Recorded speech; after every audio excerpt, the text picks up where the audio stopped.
Hello students. आज हम पढ़ेंगे परमाणु की संरचना में अगला टॉपिक मॉडल्स ऑफ एटम यानी कि परमाणु के प्रतिरूप। परमाणु की संरचना को समझाने के लिए कि किस तरह की इसकी संरचना होती है, उसके लिए अलग अलग वैज्ञानिकों ने अलग अलग समय पर भिन्न प्रकार के प्रतिरूप दिए। इन्हीं प्रतिरूपों को हम कहते हैं परमाणु के प्रतिरूप। और सबसे पहले परमाणु का पहला प्रतिरूप जो था वो दिया था डाल्टन ने, जिसे हम कहते हैं डाल्टन का परमाणु प्रतिरूप। डाल्टन का परमाणु प्रतिरूप। और इस परमाणु प्रतिरूप को मैं प्रीवियस लेक्चर में पढ़ा चुका हूं, तो आप आई बटन को क्लिक करके इस परमाणु प्रतिरूप को समझ सकते हैं, जिसमें डाल्टन ने बताया था कि परमाणु क्या होता है। परमाणु एक सबसे छोटी इकाई होती है किसी भी पदार्थ की, स्मॉलेस्ट यूनिट, जिसे और आगे विभाजित नहीं किया जा सकता। अविभाज्य कण को अपन परमाणु कहते हैं, और भी डिटेल मैंने इसके बारे में बताई थी। दूसरा परमाणु का प्रतिरूप दिया था थॉमसन ने। तो चलिए थॉमसन से हम पढ़ना स्टार्ट करते हैं। थॉमसन का परमाणु प्रतिरूप। तो सबसे पहली दो इंपॉर्टेंट लाइनें जो आपको एग्जाम में सवाल दे सकती है थॉमसन एटॉमिक मॉडल पर। पहली बात, इस परमाणु प्रतिरूप का दूसरा नाम क्या है? इसे वाटरमेलन यानी कि तरबूज, तो इसे वाटरमेलन मॉडल भी कहते हैं, तरबूज मॉडल भी कहते हैं। और दूसरा, इस परमाणु प्रतिरूप को प्लम पुडिंग, प्लम पुडिंग एक प्रकार की मिठाई होती है, उसे प्लम पुडिंग मॉडल भी कहते हैं। क्यों कहते हैं तो उसके बारे में थॉमसन ने बताया कि परमाणु जो है एक भारी धन आवेशित गोला होता है। थॉमसन ने कहा परमाणु कुछ इस प्रकार की चीज होती है जिसमें एक गोलेकार चीज होती है और उसके अंदर हर जगह पर धन आवेश जो है वो बिखरा हुआ होता है। उसने कहा कि परमाणु में इस प्रकार से धन आवेश, चारों तरफ धन आवेश का एक गोला होता है परमाणु, पॉजिटिव चार्ज, और उसके बीच बीच में ऋण आवेशित कण जो है ठीक उसी प्रकार बिखरे रहते हैं जैसे कि तरबूज में बीज। तो थॉमसन ने कहा कि परमाणु क्या है? परमाणु एक भारी धनावेशित, पॉजिटिवली चार्ज धनावेशित गोला। Atom is a spherical positively charge spherical, है ना, पॉजिटिवली चार्ज स्फेयर। परमाणु एक धनावेशित गोला होता है जिसमें ऋण आवेशित कण, ये नेगेटिव कण हैं जिन्हें ऋण कण बोला गया शुरू में, ऋण आवेशित कण जिसे आज हम क्या कहते हैं? इलेक्ट्रॉन कहते हैं। इन ऋण आवेशित कण ऐसे ही बिखरे होते हैं जैसे कि तरबूज में बीज, या प्लम पुडिंग, पुडिंग मीन्स मिठाई, उसके अंदर प्लम ठीक उसी तरह से होते हैं जैसे कि परमाणु में इलेक्ट्रॉन होते हैं, इसलिए इसे प्लम पुडिंग मॉडल कहा गया। लेकिन यह सिद्धांत सही सिद्धांत नहीं था परमाणु का, और इसका खंडन किया था रदरफोर्ड ने, और एक परमाणु प्रतिरूप दिया जिसे रदरफोर्ड परमाणु प्रतिरूप कहते हैं। तो तीसरा परमाणु प्रतिरूप है रदरफोर्ड, रदरफोर्ड का परमाणु प्रतिरूप। ठीक है, तो थॉमसन में दो ही बातें इंपॉर्टेंट है, कौन कौन सी? प्लम पुडिंग मॉडल और वाटरमेलन मॉडल। अब देखते हैं रदरफोर्ड के परमाणु प्रतिरूप में आपको क्या सवाल पूछ सकते हैं एग्जाम में। तो रदरफोर्ड ने एक प्रयोग किया अपने परमाणु प्रतिरूप के लिए, वो मैं आपको बताऊं। कुछ बातें आप जरूर याद रखना क्योंकि इंपॉर्टेंट है। सबसे पहली बात, रदरफोर्ड का जो परमाणु प्रतिरूप है, इस परमाणु प्रतिरूप में इसने कहा कि जो परमाणु है उसके ऊपर किसकी बौछार की गई? हीलियम नाभिक, हीलियम के नाभिक, जिनको हम और क्या कहते हैं? अल्फा कण कहते हैं। पहली बात, रदरफोर्ड के परमाणु प्रतिरूप में किसका उपयोग किया गया? अल्फा कणों का। अल्फा कणों का सोर्स क्या था? रेडियम। ध्यान रखना, रेडियम से अल्फा कण निकले थे। तो अल्फा कण जिस पर धनावेश होता है, पॉजिटिव चार्ज होता है, वो रेडियम में से निकाले गए थे। रेडियम जो रेडियो एक्टिव होता है। दूसरी बात, इसने अपने प्रयोग में किसका, कौन से तत्व का यूज किया था? गोल्ड का यूज किया था। गोल्ड की एक फॉइल यानी कि पन्नी का यूज किया था, जिसका आकार कितना होता है? तो ये आकार आप ध्यान रखना, 2.1 इंटू 10⁻⁻7 मीटर। परमाणु का जो गोल्ड फॉइल था, परमाणु की जो गोल्ड की जो पन्नी थी, उस पन्नी की मोटाई कितनी थी? तो उसकी मोटाई जो है, थिकनेस, वो थी 2.1 10⁻⁻7 मीटर। इतनी पतली पन्नी का उपयोग इसने किया था। इसके परमाणु प्रतिरूप को और क्या बोलते हैं? इसे बोलते हैं अल्फा प्रकीर्णन प्रयोग। इसके परमाणु प्रतिरूप को अल्फा स्कैटरिंग एक्सपेरिमेंट, अल्फा प्रकीर्णन प्रयोग भी कहते हैं, जिसमें सोने की पतली पन्नी पर अल्फा कणों की बौछार की गई थी। और चौथा पॉइंट, रदरफोर्ड के इस परमाणु प्रतिरूप से किस चीज की खोज हुई थी? परमाणु प्रतिरूप से परमाणु में नाभिक की खोज हुई थी कि परमाणु के केंद्र में नाभिक होता है, और थॉमसन का मॉडल खंडित हुआ था। ठीक है, देखते हैं परमाणु का प्रतिरूप क्या था रदरफोर्ड का। तो इसने क्या किया, सोने की एक पतली पन्नी, ये एक गोल्ड का परमाणु है, ठीक है, इस परमाणु पर इसने अल्फा कणों की बौछार की। अल्फा कण जो धनावेशित कण होते हैं, ठीक है, इसने क्या देखा कि ज्यादातर अल्फा कण इस पन्नी में से सीधे गुजर जाते हैं और सामने जाकर एक जिंक सल्फाइड का पर्दा होता है, ZnS, जिंक सल्फाइड, जो एक प्रतिदीप्तिशील पदार्थ है, जिसके ऊपर कोई कण जाकर जब गिरता है अल्फा कण, तो एक चमक उत्पन्न होती है, एक प्रतिदीप्ति आती है, जो है वहां पे स्पार्किंग टाइप होता है। तो उसके लिए जिंक सल्फाइड का उपयोग किया, प्रतिदीप्ति पदार्थ का। ज्यादातर अल्फा कण उसने क्या देखा कि परमाणु जो है उस पन्नी में से अल्फा कण सीधे गुजर जा रहे हैं। जैसे ये अल्फा कण आया यहां से और सोने की पतली पन्नी से सीधा गुजर गया।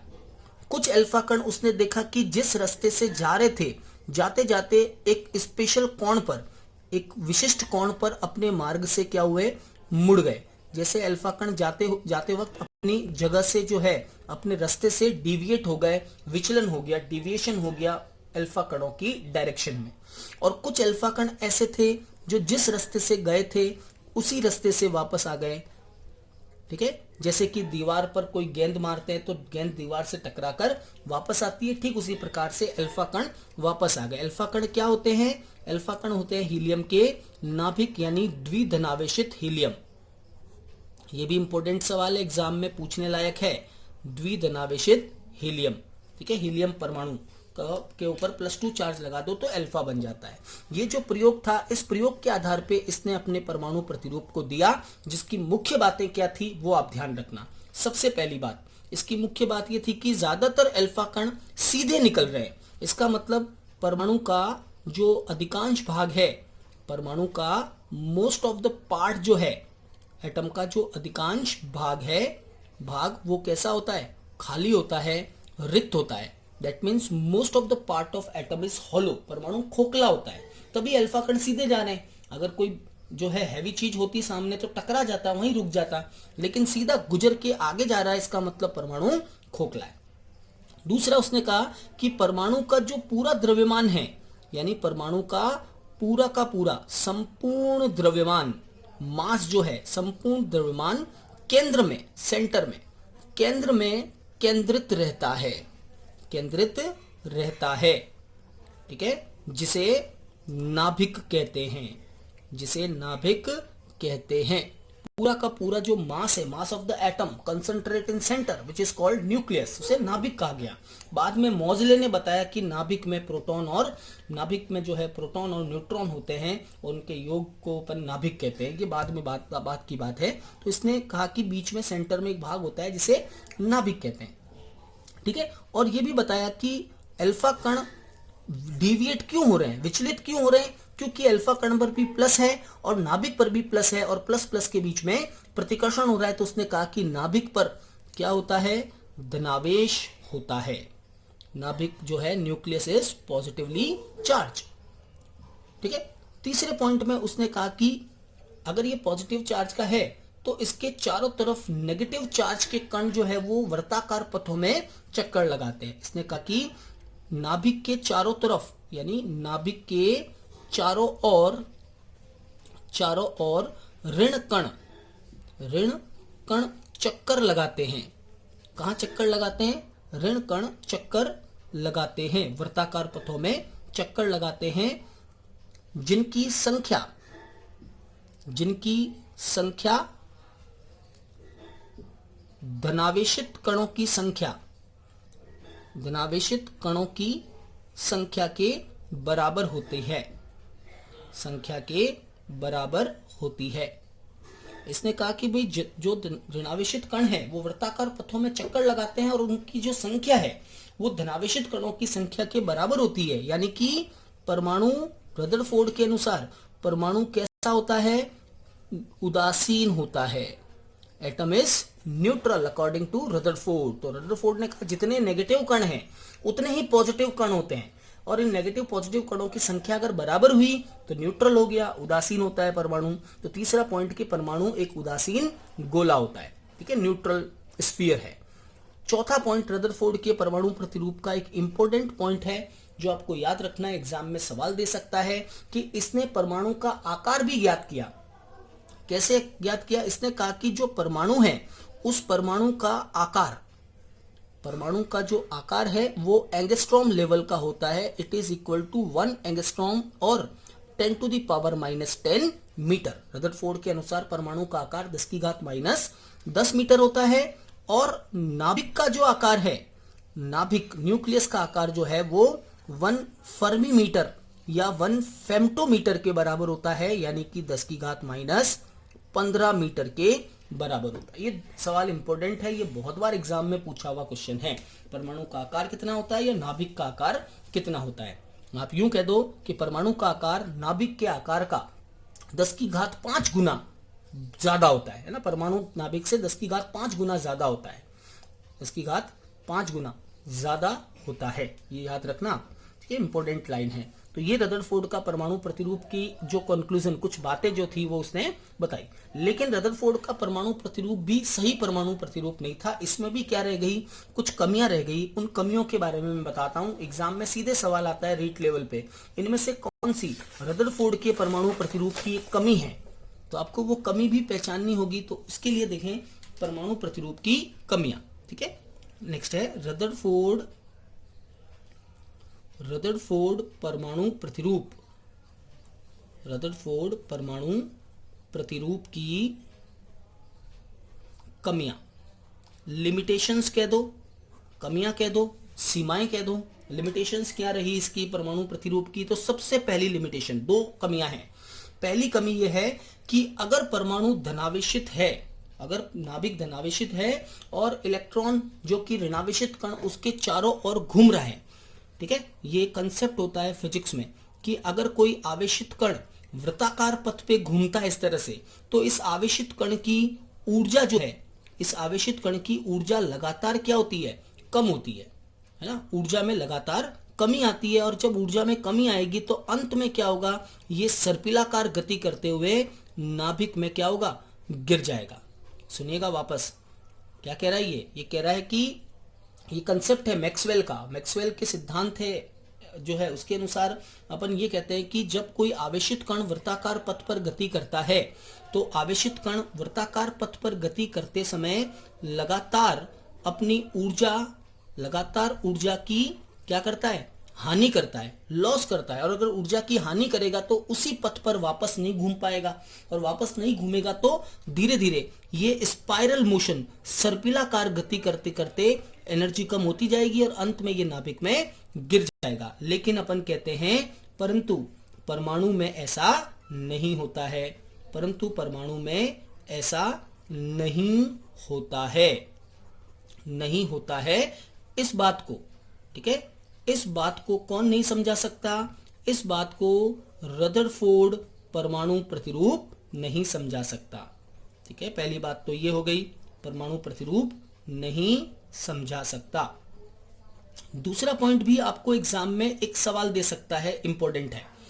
क्या पॉइंट इंपॉर्टेंट है कि परमाणु का जो स्पेक्ट्रम होता है वो कैसा होता है। सवाल पूछा हुआ भी एग्जामों में, परमाणु का जो स्पेक्ट्रम होता है वो कैसा होता है। तो आप देखें, अगर परमाणु में ऊर्जा की हानि कैसी हो रही है, लगातार, अगर ऊर्जा की लगातार हानि होगी तो परमाणु का स्पेक्ट्रम जो है, मान लो ये ग्राफ होता है, स्पेक्ट्रम का मतलब जैसे इंद्रधनुष होता है, एक कलर, दूसरा कलर, तीसरा कलर, उसे स्पेक्ट्रम कहते हैं, है ना। वैसे ही अगर परमाणु का अपन ग्राफ खींचे तो परमाणु का फिर ग्राफ अपने को कैसा मिलेगा, ऊर्जा में लगातार हानि हो रही है तो कंटिन्यूअस ग्राफ आना चाहिए। ऐसे इसे कहते हैं अपन सतत वक्र, सतत ग्राफ, ऐसे कंटिन्यूस आना चाहिए। लेकिन जब वास्तव में परमाणु का ग्राफ देखा गया, स्पेक्ट्रम देखा गया, तो वो सतत नहीं होता, वो इस तरह से लाइनों के रूप में आता है, जिसे हम क्या कह सकते हैं, असतत या रेखीय स्पेक्ट्रम।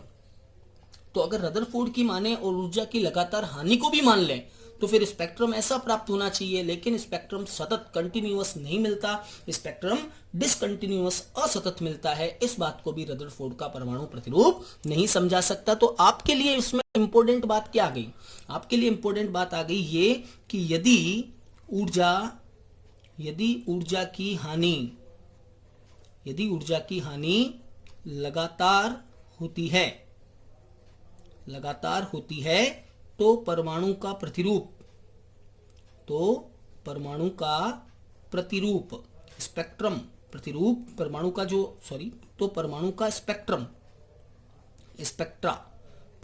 स्पेक्ट्रा सतत प्राप्त होना चाहिए।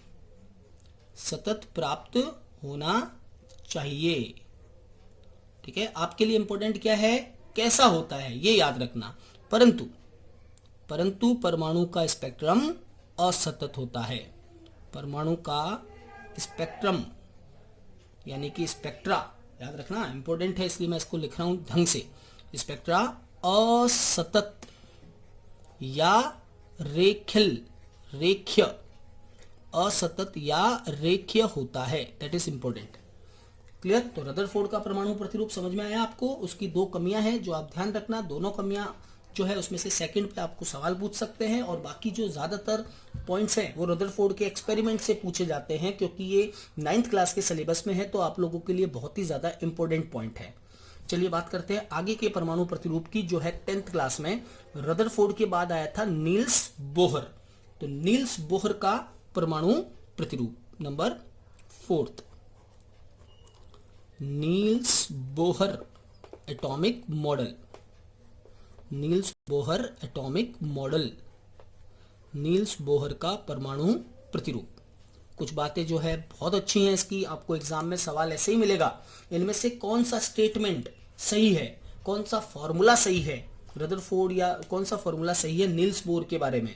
तो सबसे पहली बात, नील्स बोर का परमाणु प्रतिरूप किस पर आधारित है? तो ध्यान रखना, नील्स बोहर का परमाणु प्रतिरूप जो है ये प्लांक के क्वांटम सिद्धांत, जो मैं आपको पहले पढ़ा चुका हूं, प्लांक के क्वांटम सिद्धांत पर आधारित है। सबसे इंपॉर्टेंट लाइन यही है, it is based on Planck's quantum rule. ये क्या बातें बताता है? तो सबसे पहली बात नील्स बोर के परमाणु प्रतिरूप की, ये कहता है कि परमाणु में जो इलेक्ट्रॉन होते हैं, ठीक है, नाभिक के चारों ओर क्या होते हैं, इलेक्ट्रॉन होते हैं, वो इलेक्ट्रॉन अचल तथा स्थायी, ध्यान से सुनना और अंडरलाइन भी करना इसको, अचल और स्थायी वृत्ताकार पथों में चक्कर लगाते हैं। ठीक है, फर्स्ट लाइन। और इन वृत्ताकार पथों को क्या कहते हैं? जिन्हें ऊर्जा स्तर, एनर्जी लेवल, ऊर्जा स्तर या कक्ष ऑर्बिट या कोश यानी शेल कहते हैं। तो फर्स्ट पॉइंट है नील्स बोर के परमाणु प्रतिरूप का कि परमाणु में इलेक्ट्रॉन अचल और स्थायी वृत्ताकार पथ में चक्कर लगा। इसका मतलब क्या है? इसका मतलब यह है कि जो ये वृत्ताकार पथ है ये खुद नहीं घूमता है, ये स्टेबल रहेगा, है ना, स्थिर रहेगा। जैसे कि मौत के कुएं में कुआं एकदम स्थिर रहता है और सिर्फ जो गाड़ी वाला होता है वो उसके चारों तरफ गोल गोल घूमता है। सिमिलरली इलेक्ट्रॉन भी उसी प्रकार से जो है नाभिक के चारों ओर चक्कर लगाता है अचल और स्थायी वृत्ताकार पथों में, जिन्हें ऊर्जा स्तर या कोश कहते हैं। इन कोश को n से लिखते हैं, n = 1, n = 2, n = 3 और n = 4। ध्यान से देखना, आगे बहुत काम आएगा जब मैं क्वांटम संख्याएं पढ़ाऊंगा। n = 1 को बोलते हैं k कोश, k शेल, KL, ठीक है, 2 को बोलते हैं L, 3 को बोलते हैं KLM, M कोश, और 4 को बोलते हैं N कोश, KLM और N। ऐसे आगे भी होते हैं, n = 5, 6, 7, 8, ठीक है। इनको अपन शेल्स बोलते हैं, और इन शेल्स का ये नंबर है, इसको n से रिप्रेजेंट करेंगे। n = 1 को K, 2 को L, 3 को M और 4 को N। दूसरा पॉइंट, नील्स बोहर ने अपने परमाणु प्रतिरूप में एक और बात बताई। इसने बताया कि मान लीजिए जैसे कोई कोश है, ये पहला कोश, ये मान ले दूसरा कोश, ये मान लीजिए तीसरा कोश, है ना, अलग अलग शेल्स है। इसने कहा कि जब कोई इलेक्ट्रॉन एक कोश में चक्कर लगा रहा होता है, जैसे ये इस मान लीजिए ये N1 है, ये N2 है और ये N3 है, और इलेक्ट्रॉन N2 में चक्कर लगा रहा है। ये कहता है कि जब इलेक्ट्रॉन एक कोश में चक्कर लगाता है तो न तो ये अपनी ऊर्जा की हानि करता है, मतलब न तो ऊर्जा उत्सर्जित करता है, उत्सर्जित करके न तो ये नीचे आता है और न ये ऊर्जा बाहर से लेकर दूसरे ऊर्जा स्तर में जाता है। मतलब इलेक्ट्रॉन जब एक ऊर्जा स्तर में होता है तो केवल वहीं चक्कर लगाता है, ये नीचे या ऊपर नहीं जाता है, ऊर्जा का उत्सर्जन या अवशोषण नहीं करता है, ठीक है। लेकिन जब ये एक ऊर्जा स्तर से दूसरे ऊर्जा स्तर में जाता है, मान लो N2 से N3 में गया, N2 से N1 में गया, तब ये ऊर्जा का क्या करेगा, उत्सर्जन करेगा या अवशोषण करेगा। तो जब इलेक्ट्रॉन एक वर्ताकार पथ में चक्कर लगा रहा है, जैसे N2 में लगा रहा है, तो ऊर्जा की हानि नहीं करता है, ठीक है। जब एक कोश में चक्कर लगाएगा तो कोई हानि नहीं करेगा। लेकिन जब ये एक से दूसरे कोश में जाएगा, मान लीजिए N3 में चला गया, तो नीचे से ऊपर जा रहा है, यानी कि ऊर्जा का क्या करेगा, ऊर्जा का अवशोषण करेगा, बाहर से लेगा। भाई ज्यादा एनर्जी चाहिए ना ऊपर के लिए, तो नीचे से ऊपर जाने के लिए एनर्जी लेगा, अब्सॉर्ब करेगा। और अगर ऊपर से नीचे की तरफ गिरता है तो ये एनर्जी यानी कि ऊर्जा की हानि करता है, यानी कि ऊर्जा का उत्सर्जन करता है। तो जब इलेक्ट्रॉन एक ऊर्जा स्तर से दूसरे ऊर्जा स्तर में जाता है तो ऊर्जा को या तो क्या करेगा, एमिशन या एब्जॉर्प्शन, अवशोषण या उत्सर्जन करता है। और ऊर्जा का ये उत्सर्जन या ऊर्जा का ये अवशोषण यानी कि एब्जॉर्प्शन या इमिशन जो एनर्जी का हो रहा है, वो स्मॉल पैकेट्स की फॉर्म में होता है, छोटे छोटे जो है बंडल्स की फॉर्म में होता है, एनर्जी बंडल्स बोलते हैं। छोटे छोटे बंडल्स के रूप में ये ऊर्जा की हानि होती है। और इन एनर्जी पैकेट्स को, इन बंडल्स को अपन क्या कहते हैं, फोटॉन्स या क्वांटा कहते हैं। आ गया प्लांक का क्वांटम नियम। तो ये कहता है कि जब एक ऊर्जा स्तर से दूसरे ऊर्जा स्तर में जाएगा तो ऊर्जा को छोटे छोटे पैकेट्स की फॉर्म में निकालेगा या पैकेट्स की फॉर्म में लेगा, बंडल्स की फॉर्म में लेगा। इन एनर्जी बंडल्स को अपन फोटोन या क्वांटा कहते हैं। और एक फोटोन की एनर्जी हम सब लोग जानते हैं, पहले पढ़ चुके हैं, E बराबर h न्यू होती है। आ गया प्लांक का क्वांटम नियम, इसी पर आधारित है बोहर का परमाणु प्रतिरूप। क्लियर। चलिए आगे बढ़ते हैं, तीसरा पॉइंट, बोहर के परमाणु प्रतिरूप में तीसरा पॉइंट। अब देखो बोहर ने कहा कि इलेक्ट्रॉन जो है वृत्ताकार पथ पे गति करता है, ठीक बात है। क्या वो सभी वृत्ताकार पथ पे अपनी मर्जी से घूम सकता है क्या? नहीं, इसके लिए रेस्ट्रिक्शन है। क्या रेस्ट्रिक्शन है? कि इलेक्ट्रॉन केवल उसी वृत्ताकार पथ में घूम सकता है जहां पर उसका कोणीय संवेग, सुनिएगा, इलेक्ट्रॉन केवल उसी वृत्ताकार पथ में चक्कर लगाता है जहां इसका कोणीय संवेग होता है mvr। अभी मैं आपको बताऊंगा इसके बारे में। जहां इसका कोणीय संवेग mvr nh/2π का पूर्ण गुणज होता है। Electron revolve only in those circular path where its angular momentum means कोणीय संवेग, where angular momentum is equal to or is integral multiple of nh/2π. That means this angular momentum mvr is integral multiple of nh/2π। जब ये condition fulfil होती है तो ही electron वृत्ताकार पथ पर चक्कर लगाता है, नहीं तो इलेक्ट्रॉन वृत्ताकार पथ पे चक्कर नहीं लगाएगा। और यहाँ n की वैल्यू आपको इंटीजर फॉर्म में मिलनी चाहिए, जैसे 1 2 3 4 अप टू इंफिनिटी। यहाँ कभी भी n फ्रैक्शन नहीं आना चाहिए। अगर n का मान फ्रैक्शन आता है तो इलेक्ट्रॉन उस वृत्ताकार पथ पे गति नहीं करता है। इसका क्या मतलब हुआ? पहले तो अपन इसको देखते हैं, ये क्या है? ये है कोणीय संवेग। नाउ संवेग क्या होता है? जैसे ये कोई कण है, अगर कोई कण सीधी रेखा में गति करता हो जिसका द्रव्यमान m है और v वेग से गति कर रहा है, तो संवेग p बराबर क्या होता है? m into v। संवेग बराबर होता है द्रव्यमान इंटू वेग। तो कोई m द्रव्यमान का कण सीधी रेखा में, सरल रेखा में गति कर रहा है तो उसे अपन बोलते हैं रेखीय संवेग। रेखीय संवेग मीन्स लीनियर मोमेंटम, रेखीय संवेग। लेकिन इलेक्ट्रॉन रेखीय गति नहीं कर रहा है, इलेक्ट्रॉन सर्कुलर मोशन कर रहा है, मतलब इस तरह से गति कर रहा है। ये इलेक्ट्रॉन है ये इसका द्रव्यमान है और ये v वेग से गति कर रहा है। ठीक है, साथ में इलेक्ट्रॉन नाभिक से एक निश्चित दूरी पर है r, यानी त्रिज्या, जिसे अपन कह सकते हैं परमाणु की त्रिज्या। तो जब वृत्ताकार पथ पे कोई कण गति करता है तो उस कंडीशन में उसका जो संवेग है, उस संवेग को अपन बोलते हैं कोणीय संवेग। अगर कोई चीज सर्कुलर मोशन करती है तो संवेग में कोणीय एक त्रिज्या जो है वो साथ में जुड़ जाती है, त्रिज्या और आ जाएगी, एक रेडियस, त्रिज्या जो है वो साथ में आती है, तो कोणीय संवेग बोलते हैं। और ये कोणीय संवेग बराबर होता है mv इंटू आर। बोर कहता है कि ये तभी पॉसिबल है इलेक्ट्रॉन का घूमना जब उसका ये एंगुलर मोमेंटम h/2π का पूर्ण गुणज हो, जहां पे n की वैल्यू इंटीजर हो, तभी इलेक्ट्रॉन घूम पाएगा, नहीं तो इलेक्ट्रॉन घूम नहीं सकता।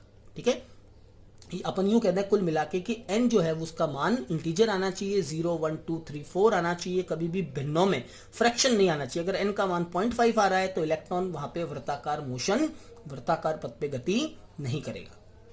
क्लियर। चौथा पॉइंट देखें, बोहर के परमाणु प्रतिरूप का फोर्थ पॉइंट। बोहर ने ये फॉर्मूला एग्जाम में आपको इंपॉर्टेंट सवाल बना के देगा। इनमें से कौन सा सूत्र सही है, तो ध्यान रखना mvr बराबर nh upon not 4π, nh upon 2π होता है। ठीक है, चलिए चौथी बात, नील्स बोहर के परमाणु प्रतिरूप की आखिरी बात। आखिरी बात में बोहर ये कहता है कि जब कोई चीज वृत्ताकार पथ पे गति करती है, जैसे कि ये नाभिक है और ये इलेक्ट्रॉन है और ये वृत्ताकार पथ पे गति कर रहा है, तो बोहर कहता है जब वृत्ताकार पथ पे गति होती है ना तो दो प्रकार के बल लगते हैं, एक तो उसको अंदर की तरफ खींचता है और एक उसको बाहर की तरफ धक्का देता है। मतलब दो बल लगते हैं, जो अंदर की ओर खींच रहा है उसे अपन कहते हैं अभिकेंद्रीय बल, सेंट्रीपिटल फोर्स।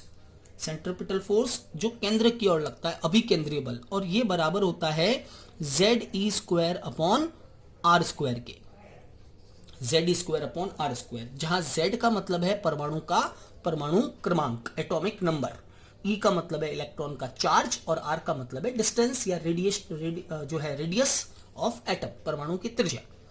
और बाहर की तरफ जो बल लगता है उसे कहते हैं अपकेंद्रीय बल, सेंट्रीफ्यूगल फोर्स, अपकेंद्रीय बल, सेंट्रीफ्यूगल फोर्स, और ये बराबर होता है mv² अपॉन r। सुनना वापस, बोहर कहता है जब कोई चीज वृत्ताकार पथ पे घूमती है तो दो बल उसके ऊपर कार्यरत होते हैं, एक उसको केंद्र की ओर खींचता है, एक बाहर की ओर धक्का देता है। ये दोनों बल अगर संतुलित हो जाएं, अभिकेंद्रीय और अपकेंद्रीय बल अगर संतुलित हो जाएं, तो वो चीज हमेशा के लिए वृत्ताकार पथ पे ही गति कर पाएगी, यानी हमेशा के लिए वृत्ताकार पथ पे ही गति करेगी, कभी भी वो बाहर नहीं जाएगी और कभी वो अंदर नहीं आएगी। इसी कारण से इलेक्ट्रॉन नाभिक में नहीं गिरता है। इस तरह से इसने रदरफोर्ड के परमाणु प्रतिरूप की एक जो कमी थी उसको दूर किया कि इस अभिकेंद्रीय और अपकेंद्रीय बल के संतुलित हो जाने की वजह से, that means mv² upon r बराबर हो जाता है ZE² अपॉन R स्क्वायर के। इस वजह से इलेक्ट्रॉन नाभिक में नहीं गिर पाता है और लगातार वृत्ताकार पथ पे गति करता है। तो ये फॉर्मूला डायरेक्टली पूछ सकते हैं और इसमें आप करेक्शन कर सकते हो, फॉर्मूले में r से एक r कैंसिल आउट कर दो तो फॉर्मूला बन जाएगा mv² बराबर ZE² अपॉन r।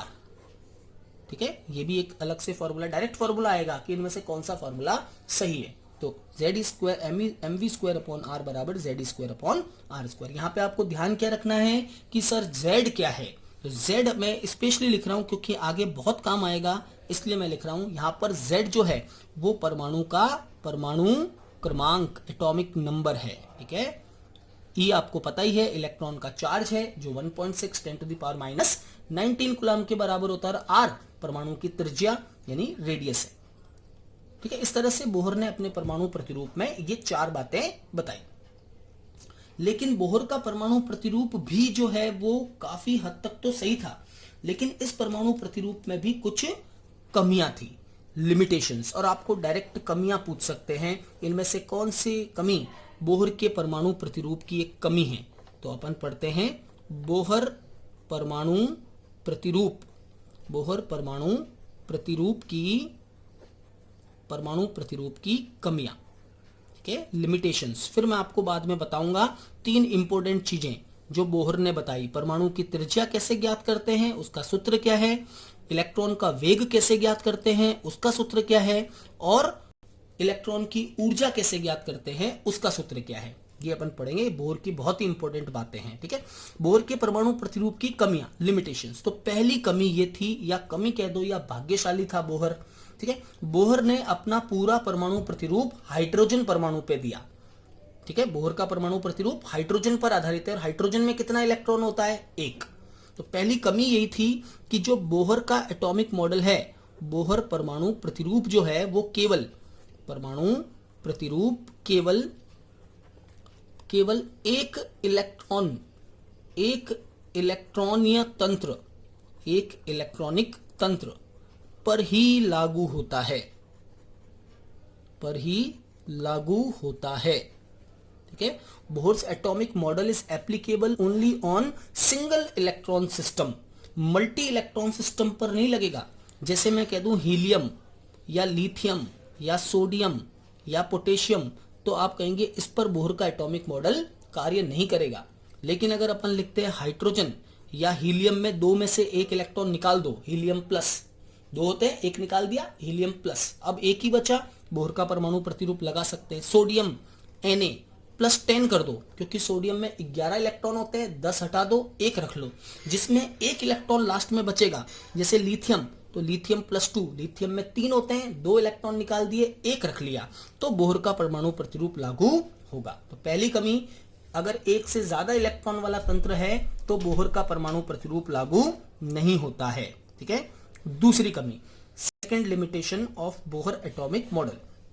दूसरी कमी क्या है? इंपॉर्टेंट लाइन है, एग्जाम में सवाल मिलता है उसका, वो ये है कि जब एक स्पेक्ट्रमी रेखा मतलब जैसे मैंने अभी आपको बताया, परमाणु का जो एक स्पेक्ट्रम होता है वो रेखीय होता है, उसमें बहुत सारी क्या मिलती है?